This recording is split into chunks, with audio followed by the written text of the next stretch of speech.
The U.S. House of Representatives voted on Tuesday to oust Speaker Kevin McCarthy from his job, as infighting among his fellow Republicans plunged Congress into further chaos just days after it narrowly averted a government shutdown. The 216 to 210 vote marked the first time in history that the House removed its leader. For Republican voters in Chicago, the drama that unfurled on Tuesday elicited mixed opinions ranging from confusion to support for a change. I feel like there's not a lot of confidence in the Congress at the moment. So I don't see why there's such a concern for a change. We had Nancy Pelosi for so many years. The Congress didn't have a good approval rating for the most part during that time. So shaking things up seems like a good thing to me. So I think politicians need to be responsible, and the compromise is about spending. I think that the time is now not to compromise on those anymore, just to make a change. So although I'm sorry that that's going to be a disturbance, it has to be done. You know, something has to change. I don't see it helping. And I'm just completely confused by the whole move. He's making a stand because we're overspending, etc. But Democrats on the other side are just loving it, loving the confusion, loving the fact that Trump's indicted everywhere. They got to have some stones. If you're going to try to run a country, you got to have some stones. And everybody can't be together. You know what I'm saying? There got to be one side and the other. I mean, it's nice if we get together on things that matter, but it seems like all they want to do is attack each other instead of working for the good of the country. And it's kind of crazy.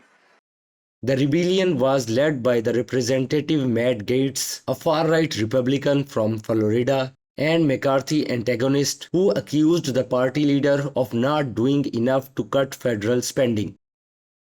It was the last moment of high drama in a year that has seen the Republican-controlled House bring Washington to the brink of default and the edge of a partial government shutdown. McCarthy's ouster as a speaker brings legislative activity in the House to a halt, with another government shutdown deadline looming November 17 if Congress does not extend funding. I wouldn't mind a government shutdown. I wouldn't mind some serious budget reductions. And so that would be my goal. I don't know who can get us there. Got to do. That's why he was elected, I guess. And actually, I think probably the Republicans got the majority in the House because people thought there will be a change in spending. And if there's no change, then you didn't do your job. Matt Gaetz is part of this 8 that's radical on one side, and there's radicals on the other side that just don't want anything to happen. So as we go into the election, I'm just wondering, how does this help? How does this move the needle forward?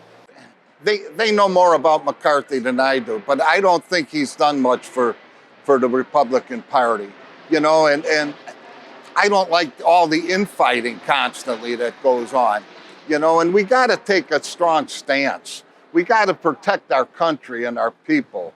Can you trust politicians? Probably not. But one can hope that this is for the betterment of the country and that in the long run, what do we have to lose? What is the congressman doing for us?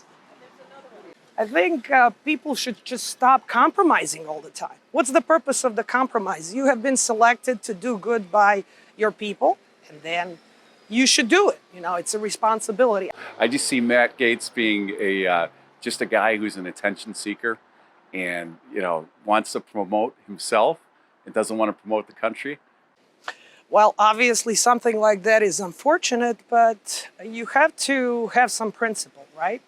And if he had promised something, he needs to adhere to it. So I see it being a little unnerving. It feels unnerving, but yet if we're going to have change, change has to be disruptive. The White House said it hoped the House would move swiftly to choose a replacement speaker, a position second in line to the presidency after the vice president.